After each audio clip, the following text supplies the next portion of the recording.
I had a stroke in my own backyard on a Wednesday morning in October. One second, I was deadheading the marigolds along the fence. The next, my right hand stopped working. Just stopped. Like someone had cut a wire. The pruning shears dropped into the dirt, and I stood there staring at my own fingers, willing them to close, and they wouldn't. Then the ground tilted. I don't remember falling. I remember the smell of wet soil against my cheek. I remember thinking, the marigolds need water. And then I remember nothing. My neighbor Faye found me 40 minutes later. She was 71, sharper than most people, half her age. And she walked her arthritic beagle past my fence every morning at 8:15 without fail.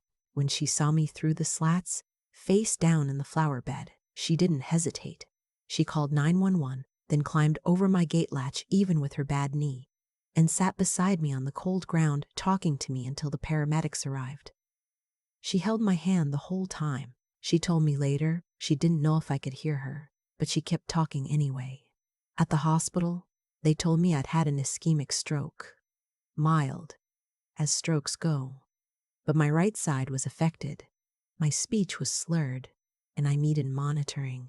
The emergency intake nurse asked for a family contact. I gave her my daughter's name, Laurel, and my son-in-law's name, Craig. The nurse tried Laurel's cell phone 6 times before my surgery. She left 2 voicemails. She tried Craig's number twice. She sent a text to both numbers from the hospital system. No one answered. Before I get into what happened next, if stories about self-respect and knowing your worth mean something to you, please take a moment to like this video and subscribe to Opal Revenge. I'd love to know where you're watching from. Drop your city in the comments. It means more than you think. And just so you know, some details have been adjusted for privacy, but the truth of the story is real. I was 64 years old when the stroke happened. Not ancient, not frail. I swam 3 mornings a week at the YMCA. I volunteered at the Literacy Center on Tuesdays teaching adults to read. I grew my own tomatoes, made my own bread, balanced my own checkbook without reading glasses. I was not a woman who needed to be managed. I had lived alone in my house in Asheville, North Carolina for 4 years, since my husband Walter passed from pancreatic cancer the spring Emma turned 11. We'd had 31 years together in that house, raised Laurel there, planted every tree in that yard together. After Walter died, I grieved hard, and then I got up, because that's what he would have wanted, and because sitting still in grief too long has a way of becoming its own kind of dying. Laurel was 38. She lived 40 minutes away in a newer development outside of town, the kind of neighborhood where all the houses look like variations of the same house, and everyone has a Ring doorbell and a Peloton they don't use. She had married Craig 11 years ago. I had tried, genuinely tried, to love Craig. He was not an unkind man exactly. He was the kind of man who made everything transactional without realizing it. Every favor came with an invisible ledger. Every visit had an agenda. They had one daughter, Emma, my granddaughter, 12 years old at the time of the stroke, with Walter's eyes and a laugh that could rearrange furniture. She was the best thing in my life, and I told her so regularly. The morning the stroke happened, I woke up early like always. Fed my cat Biscuit, made oatmeal with the last of the fresh blueberries from the farmer's market, read half a chapter of the novel on my nightstand. Then I went outside because October mornings in the mountains are something close to sacred, and I never wasted them. I don't know exactly how long I was on the ground before Faye found me. The paramedics said probably 30 to 40 minutes based on her timeline. 30 to 40 minutes face down in October soil, while my phone sat on the kitchen counter, and my daughter's phone presumably rang 6 times in a row, and she looked at it and put it back down. I know that now. I didn't know it then. When I came out of the procedure, my speech was still thick, like my tongue had been wrapped in gauze. The room was dim. A nurse was checking my IV. I turned my head slowly, looking for Laurel. The woman in the chair beside my bed was not Laurel. It was Georgette Simmons, 67 years old, my former colleague from the Literacy Center, a woman I had known for 9 years and loved like a sister. She was asleep, sitting upright, her reading glasses still on her face. A dog-eared paperback open in her lap like she'd been there for hours and had simply drifted off mid-page. Her coat was still on. She hadn't even gone home to change.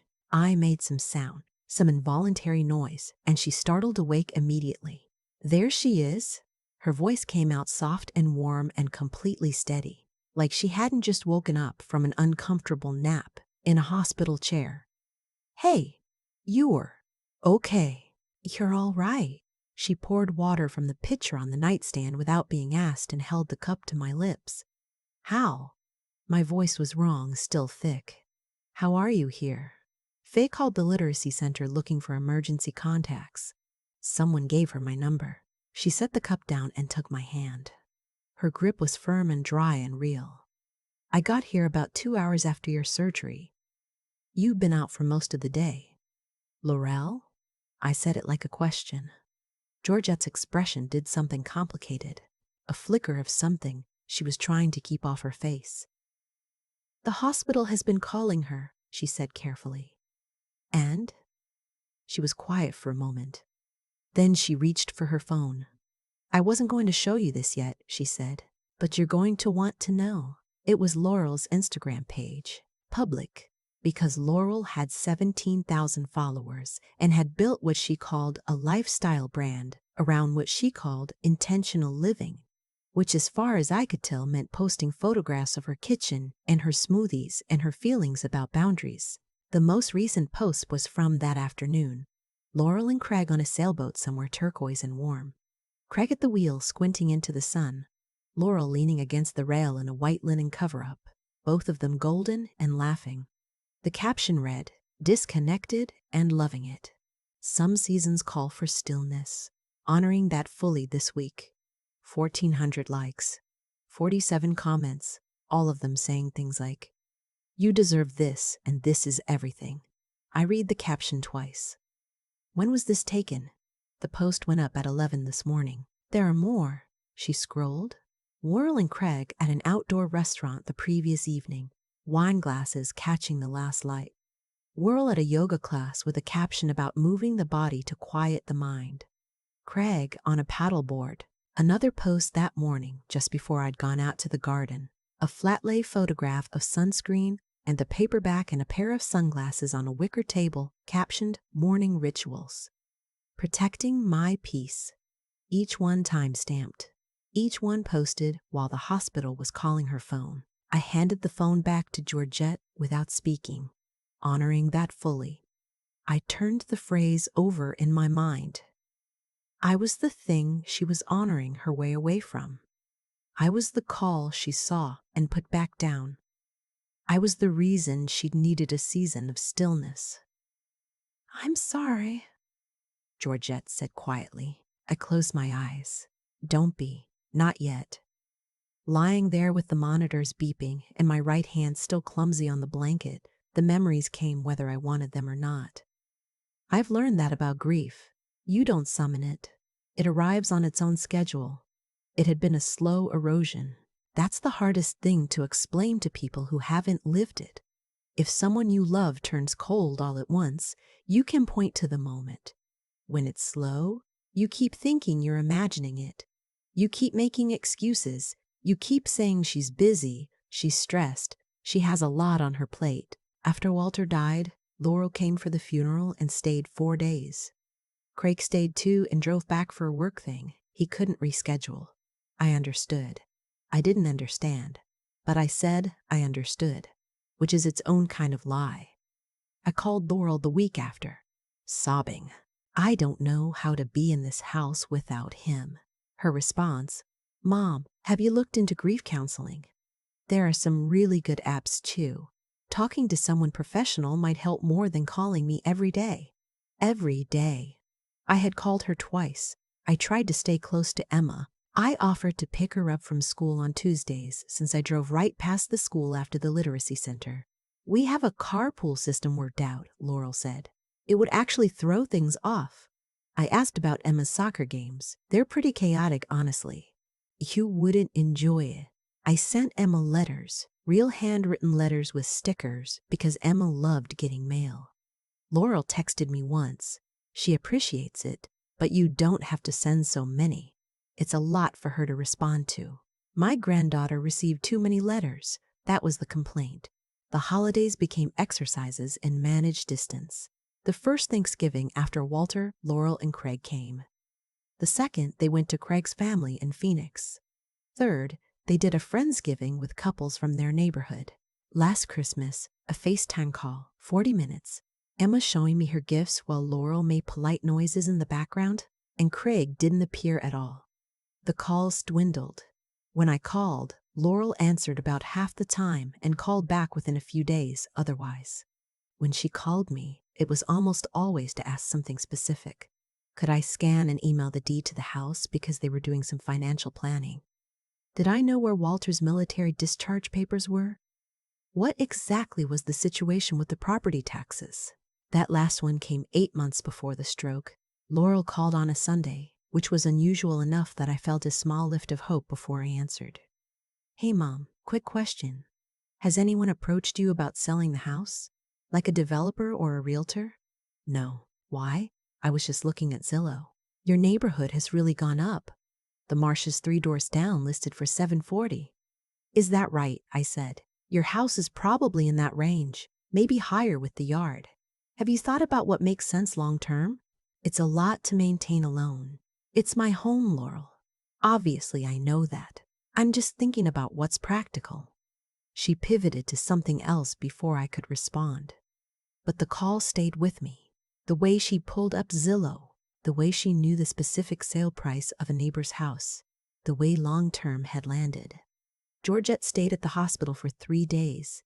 She brought me real coffee from the place 2 blocks over because she knew I found hospital coffee depressing. She helped me with the speech exercises the therapist left. She read to me from her paperback when I was too tired to focus on anything myself.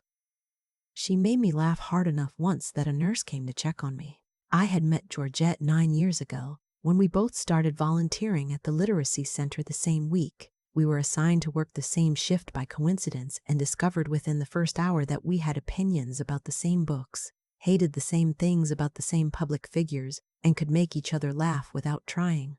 She had lost her husband 6 years ago. She understood the particular silence of a house that used to have more people in it. You stayed 3 days, I told her on the morning I was being discharged. You would have done the same, she said. She was right. I would have. That's the thing about real friendship. It doesn't require keeping score because neither party is counting. On my second day in the hospital, 2 things happened that changed everything. My neighbor Faye came by in the afternoon with a thermos of vegetable soup and her characteristic directness. We talked about my recovery, my prognosis, the speech therapy schedule. Then she set down her thermos and looked at me the way people do when they're about to say something they've been holding. I need to tell you something I've been sitting on. A few months back, maybe 5, your daughter called me. I kept my face still. Laurel called you. Out of the blue. I barely know the woman. She was friendly at first, asking about the neighborhood, how things were. Then she started asking about you. Faye folded her hands in her lap. Whether I'd noticed any changes, whether you seemed confused or forgetful, whether you'd had any falls, left things on the stove, seemed unsteady on your walks. The room felt colder. I told her you were one of the sharpest people on this street and that you'd reminded me about my cardiologist appointment last spring because I'd forgotten to put it in my calendar. She didn't seem satisfied with that. She pushed a little, said she was just trying to be thorough, said it was hard to assess things from a distance. What did you say?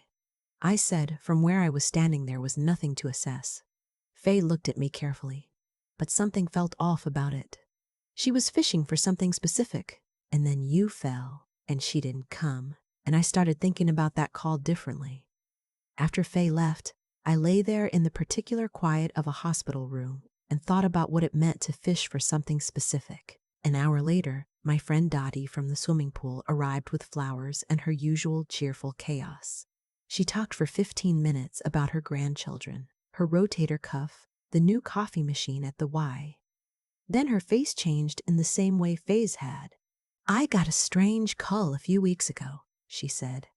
"From a woman who said she was your daughter." I felt it then. The click of a pattern locking into place. "She asked if you seemed like yourself lately," Dottie said. "Whether you'd seemed confused in the water, whether you'd ever lost track of your lane, seemed disoriented, had any close calls." I told her absolutely not.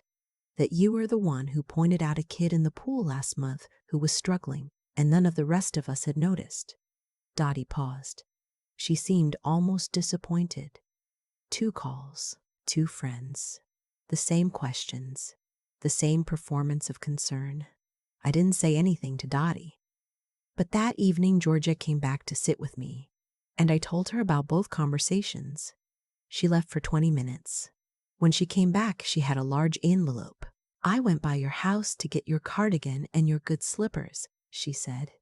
"This was in your mailbox." It was from a place called Sycamore Ridge Senior Living and Memory Care. The envelope was thick, glossy brochure inside, the kind with soft focus photographs of elderly people doing watercolors and eating salads in sunlit dining rooms. Tucked inside the brochure was a form, partially filled out. Resident name, Beverly Marsh. My name, my age, my address. The checkboxes, history of falls, cognitive changes, difficulty with independent living, family-initiated placement, all checked. The financial disclosure section asked for estimated property value, savings, pension, insurance policies. Someone had filled in approximate numbers. The numbers were not far off. At the bottom, under primary family contact, Laurel Marsh Connolly, her phone number, her email, her handwriting. The postmark was dated 3 weeks before my stroke. I sat with that form for a long time. Georgette didn't try to fill the silence. She just sat there with me, which is the only right thing to do when someone is rearranging their understanding of their own life. She hadn't been calling to check on me. She'd been building a file. Concerned neighbor, concerned friend from the swimming pool, documentation of cognitive decline that didn't exist, a form already submitted to a memory care facility, already outlining my assets, already listing herself as the decision maker. And when I had a stroke, she didn't come to the hospital. She went to yoga. She protected her peace. She wasn't waiting for an emergency. She was waiting for an emergency to become useful. I picked up my phone and called my attorney. His name was Franklin Okafor, and he had handled Walter's estate 4 years ago with precision and patience. I had kept his number because Walter always said a good attorney was worth keeping. "Franklin," I said, my speech still slightly thickened, "I need to update my documents. Everything. Soon as I'm discharged." We met in his office 12 days after the stroke. I wore the green dress Walter had picked out at a shop in Savannah the year before he got sick. He'd said it made me look like I knew something other people didn't. That day, I felt like I did. Franklin had everything prepared. A new will, a healthcare proxy, a durable power of attorney, all of it reassigned. A trust for Emma, irrevocable, with Franklin himself as trustee until Emma turned 22. Structured so that neither Laurel nor Craig could access, direct, or influence the disbursements. Emma's education, her first car, a down payment on her first home, all of it protected and out of reach. A gift to Georgette, $45,000 in recognition of friendship I had not earned and could not have survived without. A donation to the Literacy Center, a scholarship in Walter's name for adult learners returning to education after 50. Laurel and Craig would receive nothing. "This is permanent," Franklin said. He didn't say it as a warning. He said it as a confirmation. "I know," I said. He also recommended a cognitive assessment on the record. I took it the following week with a neurologist named Dr. Abrams, who told me afterward that my scores were in the top percentile for my age group and that whoever had suggested cognitive decline had apparently never met me. We attached his letter to the will. 11 days after I was discharged, Laurel finally called. "Mom."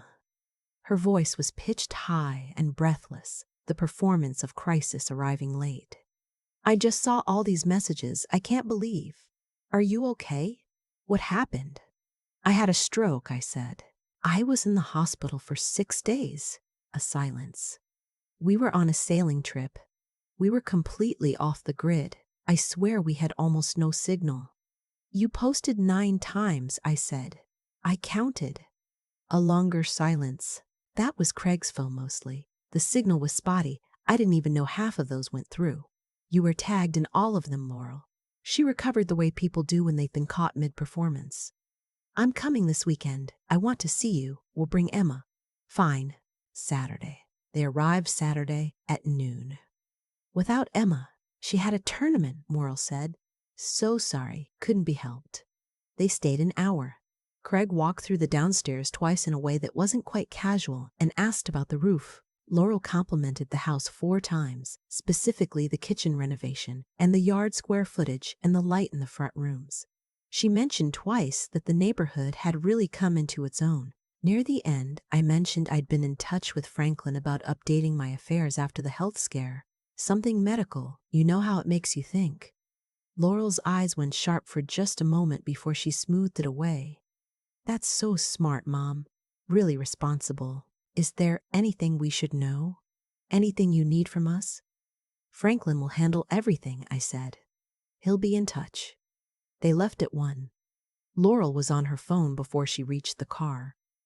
I watched from the window. The following Thursday, I arrived at Franklin's office early. Georgette came with me. We sat together in the conference room that smelled like old wood and afternoon light, and Franklin laid out the documents on the table with the particular quiet of a man who had done this many times and understood what it meant. Laurel and Craig arrived at 2 on the dot. Laurel in a structured blazer. Craig in the kind of sport coat that says, I take this seriously. They stopped when they saw Georgette. Why is she here? Laurel's voice didn't rise, but it sharpened. Georgette is here because I asked her to be, I said. Sit down. This is a private family matter. Then it's lucky my family is here. Sit down. They sat. The energy in the room was the kind that makes your back teeth ache. Before Franklin could open the folder, I spoke. I know about the phone calls. I watched Laurel's face. You called Faye. You called Dottie. Same questions to both of them. Whether I seemed confused, whether I seemed to be declining, whether I seemed unsafe on my own. I set the Sycamore Ridge brochure on the table and pushed it across. And I know about this. Laurel looked at the brochure, then at the form underneath it, her name, her handwriting, the checked boxes, the financial disclosures. Craig looked at it too, then at Laurel. What is this? He said. It wasn't a question he was asking me. It was research, Laurel said. Her voice had gone careful. Just preliminary. In case something happened. Something happened, I said. I had a stroke. You posted a photograph of your morning coffee. We didn't get the calls. You got 9 bars of signal to post 9 times in 4 days. You had enough Wi-Fi for a flat-lay photograph of your sunglasses. I kept my voice even. The evenness cost me something. Those boxes are all checked. History of falls, cognitive changes, unsafe living independently. Every single one a lie, and you wrote them. Craig's jaw had gone tight. He was looking at Laurel with an expression I couldn't entirely read. You asked Faye about falls before I had ever fallen. I continued. You sent this form 3 weeks before the stroke. You were building something. A record. So that when the time came, there would be documentation and I would have no ground to stand on, and you could make decisions for me, and then, I paused, you could sell the house. That's not. The financial section asks for property value, savings, insurance. You filled it in. You estimated correctly, which means you'd done your research. You weren't planning for my care, Laurel. You were planning for my removal. The room was the kind of quiet you can feel on your skin. Craig said, very quietly, Laurel. She didn't answer him. I nodded at Franklin. He opened the folder and began, trust for Emma. Irrevocable, structured, untouchable until 22. He read the provisions clearly. I watched Craig doing the math. Watched the moment it registered that neither of them would have any access or oversight. Gift to Georgette Simmons. $45,000. Laurel's expression did not move, but something behind her eyes went cold and focused. Literacy Center. Walter's scholarship. 2 other charities I had given to for years. Remaining personal funds retained by Beverly Marsh for living expenses, and whatever the hell I decided to do with them. Laurel and Craig. Nothing. You're giving away everything. Craig's voice was tight. I'm giving it to the people and places that showed up.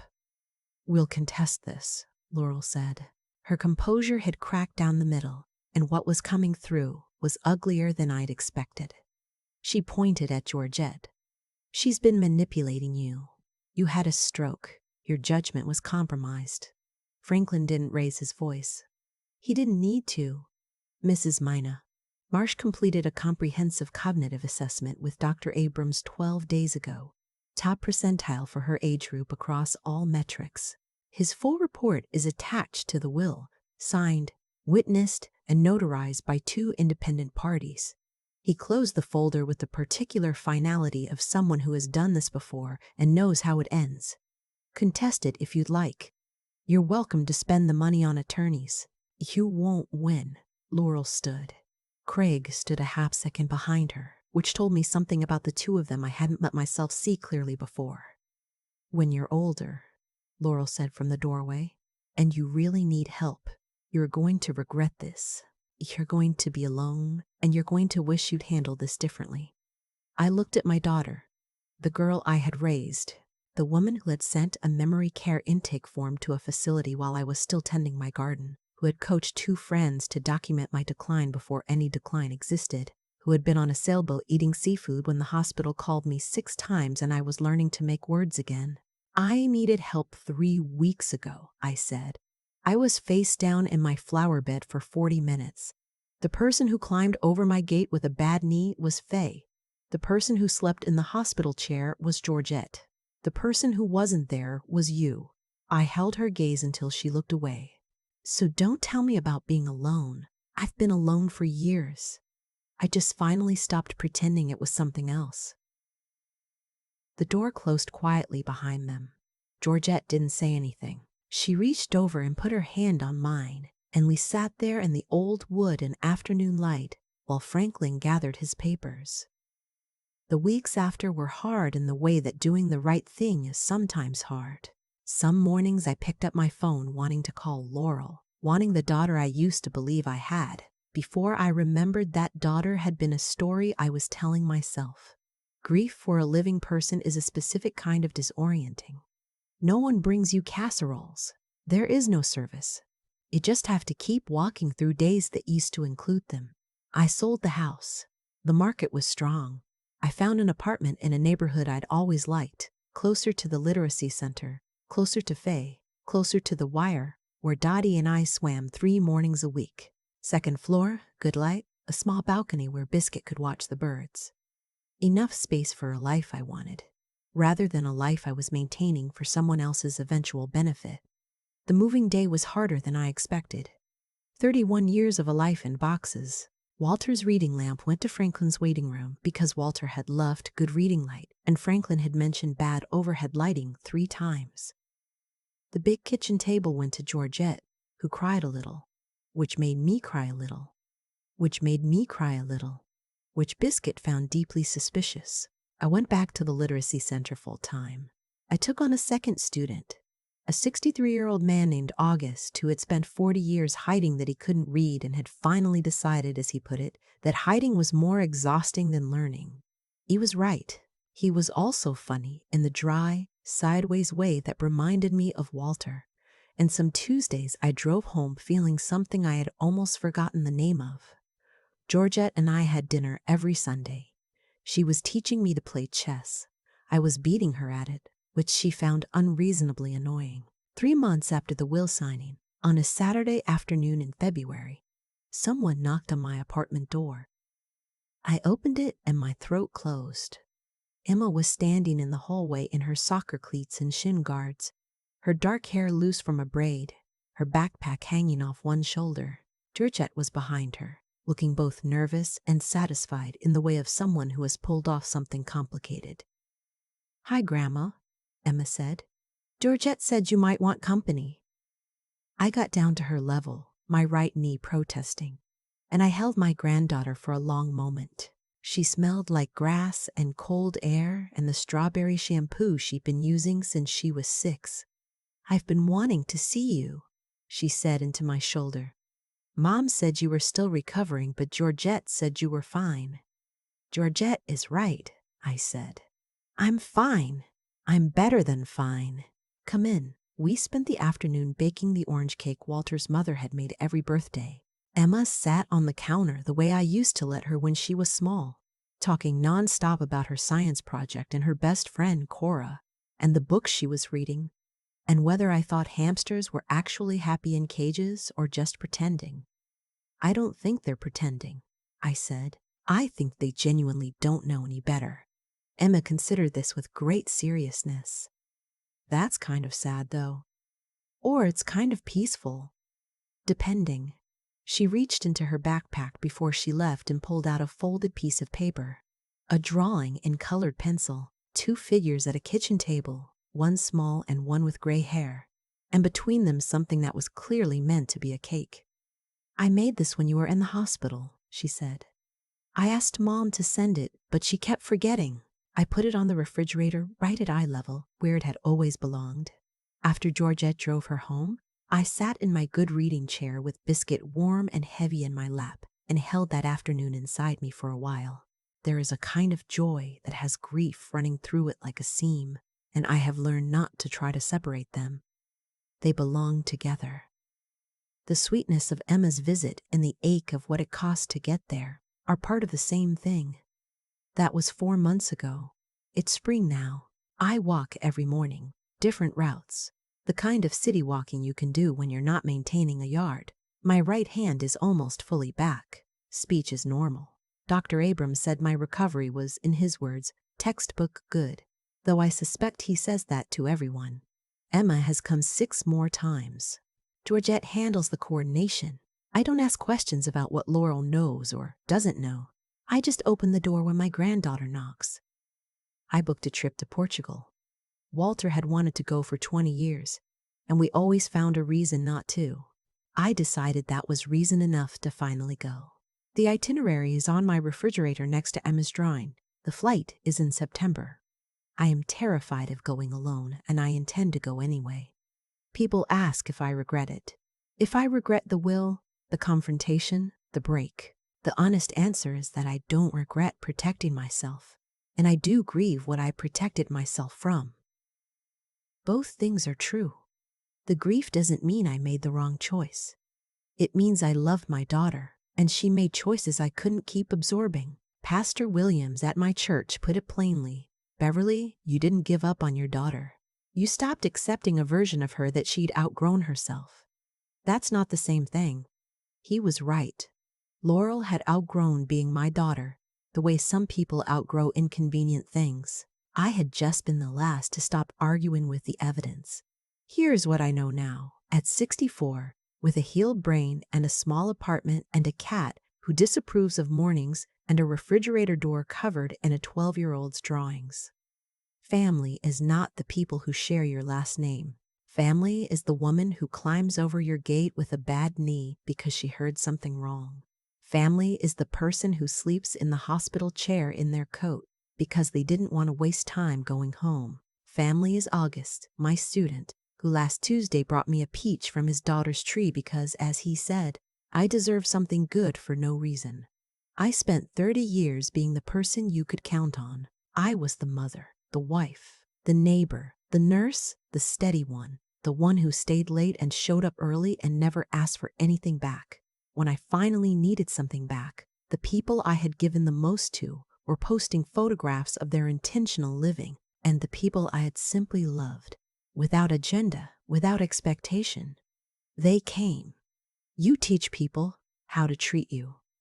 I had taught Laurel that I would be there no matter what, that I would make excuses for absence and forgive distance and carry the relationship alone if I had to. When I stopped, she didn't adapt. She left. That was not my failure. That was information. If you're listening to this and you recognize something in it, the slowly shrinking calls, the holidays that got smaller, The feeling of being a line item in someone else's financial planning? I want you to hear this. It is not too late. It is not too late to stop being convenient. It is not too late to let the people who keep showing up actually matter to you. It is not too late to open your door on a Saturday afternoon and find your granddaughter standing there in her soccer cleats with a drawing she made for you months ago and never got to deliver. I am 64 years old. I have a cat, a chess opponent I am defeating, a student who brings me peaches, a neighbor who climbs gates, and a flight to Lisbon booked for September. I have a granddaughter who draws pictures of birthday cake. I have, for the first time in years, the specific and ordinary pleasure of looking forward to tomorrow. If this story stayed with you, I'd love to hear from you in the comments. Have you ever had to make a hard decision to protect yourself from someone you loved? Have you found family in places you didn't expect? Your story might be the one someone else needs to hear today. And if you'd like to hear more stories about courage and second chances, subscribe to Opal Revenge. I'm glad you're here. I'll see you in the next one. I've had a lot of time to think about cause and effect, not in any grand philosophical way, just in the quiet, practical way you think when you're sitting in a new apartment you chose for yourself, watching a cat judge the morning light, turning over the events of the past year like a stone you keep finding in your pocket. What happened to me didn't come out of nowhere, and neither did the outcome. Laurel didn't become who she was in a single moment. She became that person the way water shapes a canyon, slowly, through repetition, and partly because the canyon kept offering no resistance. Every time I made an excuse for a missed holiday, every time I said, "She's busy," when what I meant was, "She didn't come," every time I absorbed the distance without naming it, I was teaching her something. I was teaching her that there was no cost, that I would be there anyway, that the relationship could run entirely on my effort, and she could collect the inheritance at the end. I am not saying that to punish myself. I am saying it because it is true, and because the truth of it is actually freeing. When you understand your own part in a pattern, you understand that you also have the power to end it.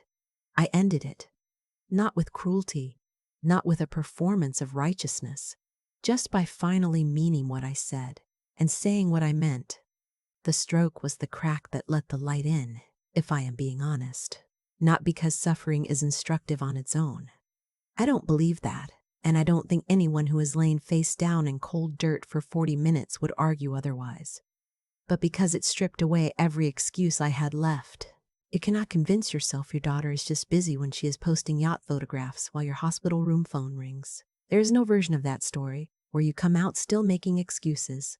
What I know about intelligence, real intelligence, not the kind that scores well on tests, but the kind that keeps you alive and whole, is that it requires the willingness to update what you believe based on what you actually see. I had been willfully unintelligent about Laurel for years. I kept running the old data, the daughter from before, through a present that had entirely changed. The cognitive evaluation Dr. Abrams gave me after the stroke showed I was sharper than most people my age. But it took a stroke to make me sharp in the way that actually mattered. Georgette showed me something about character that I want to carry forward. She did not weigh whether I was worth the inconvenience. She put on her coat and came. That is the entirety of the moral equation when you strip it down. Do you come or do you not? Fate climbed a gate on a bad knee. August brings me peaches for no reason. Emma made a drawing in crayon and waited months for someone to deliver it. These people are not performing goodness. They are just doing the next right thing without an audience, without a ledger. That is what I want to be. Not a martyr, not someone who suffered beautifully, just someone who does the next right thing, who shows up when it matters, and who finally, lets the people who show up for her actually matter back. I am 64. I have a plane ticket to Lisbon on my refrigerator. I have a granddaughter who draws birthday cakes in colored pencil, and a student who brings fruit because he thinks I deserve something good for no reason. That is more than enough. That is, in fact, everything.